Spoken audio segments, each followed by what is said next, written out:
Siapa Gimana yang nih? pernah sama avoidant? Saya. Saya juga. Kamu pernah gak? Tidak Enggak. pernah. Ya.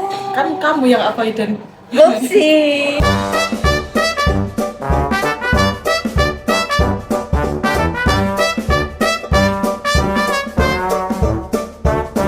Kalian pernah nggak dapat gebetan atau yang lagi deket sama kalian tuh kalau ditanyain ya kayak ada masalah atau kalian ada sesuatu yang pengen diobrolin, ditanyain, kalian nanya, kamu nih kenapa sih? Tapi si cowok ini malah jawab kayak nggak apa-apa. Kalau nggak, dia jawab gini, aku bingung gimana ngomongnya. Pernah nggak dapet orang-orang pasangannya kayak gitu? Pernah dong. Pernah banget. Apa enggak? Aku nggak pernah sih. Kalau kamu cengir-cengir pernah enggak? Soalnya siapa pelaku? Kamu pelaku. Aku sendiri sih. Oh. Gitu. Cukup tahu nggak sih Aduh, ternyata serem. Tapi yang avoidant tuh biasanya. kadang nggak tanpa kita sadari. Serius. Tapi itu mengganggu sehari-hari gitu loh untuk orang-orang yang biasa mengkomunikasikan apa yang dirasa. Tuh. Terus ternyata dia malah ngomong kayak nggak apa-apa atau gimana tuh kayak cukup mengganggu gitu loh. Kalau menurut kamu gimana? Alasan klasik gak sih? Alasan klasik bro. Alasan klasik. Masih kayak Karena apa tuh tuh? kayak Itu template TikTok nggak sih jawabannya? Klasik.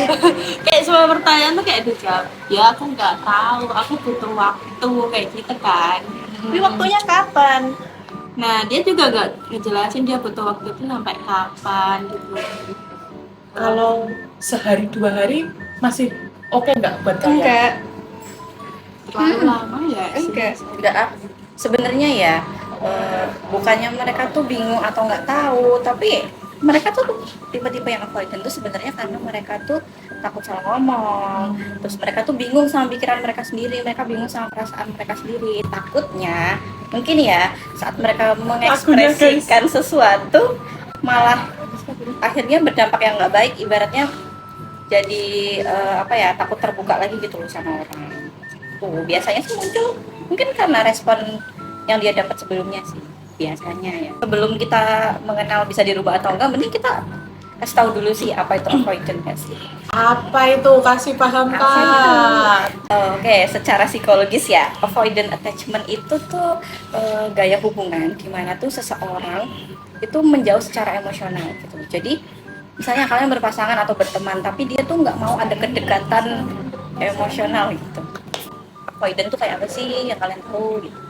Dan itu mungkin mereka tuh kelihatan cuek ya, terus mereka tuh mungkin takut buat deket maupun terlalu terbuka sama pasangan mereka, apa ya kayak dihindarin gitu.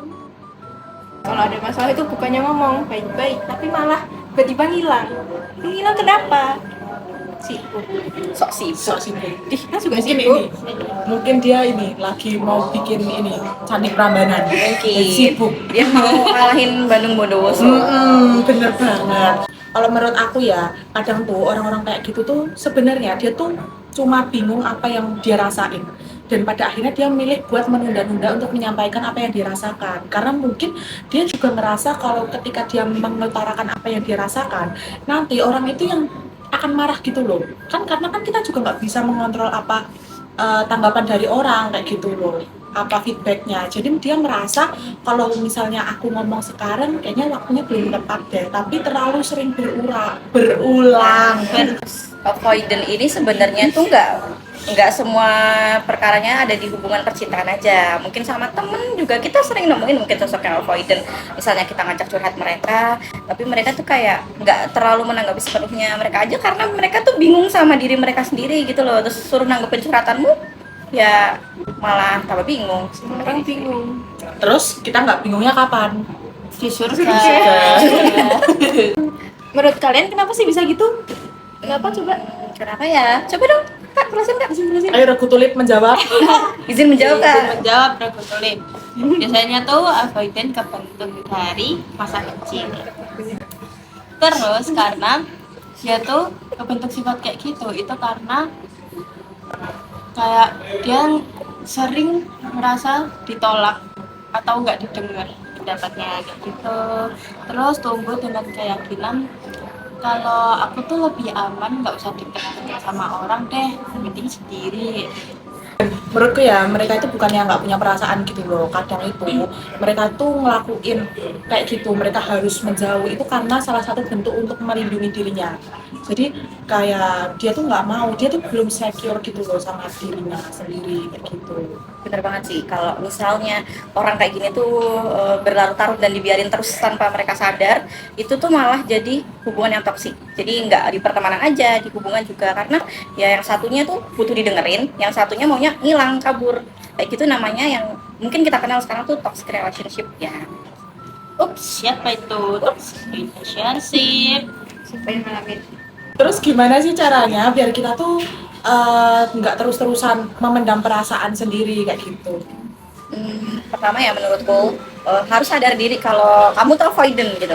Kamu punya kepribadian yang suka hilang-hilang. Kalau misalnya kamu denial kalau kamunya sendiri tuh avoidant, yang ada ya langkah-langkah ke belakangnya bakal salah gitu. Yang kedua, belajar komunikasi pelan-pelan. Jadi nggak langsung terbuka total, tapi mulai dari hal kecil dulu. Bilang, aku butuh waktu buat mikir dulu. Jangan langsung hilang. Catat. 3, coba refleksikan diri. Kamu harus berpikir kalau kamu dekat sama orang tuh bukan berarti kamu bakal disakiti, tapi itu mungkin bakal jadi sembuhan gitu loh buat kamu sendiri. Justice Mbak Alia. Mantap. Dan yang gak kalah penting ya teman-teman, menurutku kita tuh juga harus menciptakan ruang yang sama-sama aman gitu loh. Kita harus sabar ngadepin teman-teman kita atau pasangan kita yang kayak gitu. Nah ketika tercipta ruang aman itu, komunikasinya terjalin dengan baik, maka nggak menutup kemungkinan kalau kita bisa menjalani hubungan yang baik juga. Betul sekali.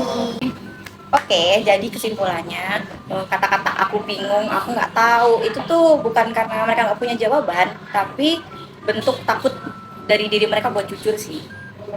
Avoidant itu bukan berarti nggak sayang, tapi mereka belum nemu cara aman buat Terus kalau itu kamu jangan terus menghindar, nanti hubungannya nggak bakal tumbuh lebih baik kamu hindar terus. Nah, berarti yuk kita sama-sama buat pelan-pelan belajar supaya kita tuh punya hubungan yang nggak cuma deket doang, tapi kita juga punya hubungan yang sehat dan tentunya kita bisa tumbuh buat bersama-sama. Yeay! See you di episode berikutnya. Bye-bye. Siapa setuju kita adain podcast part 2? Saya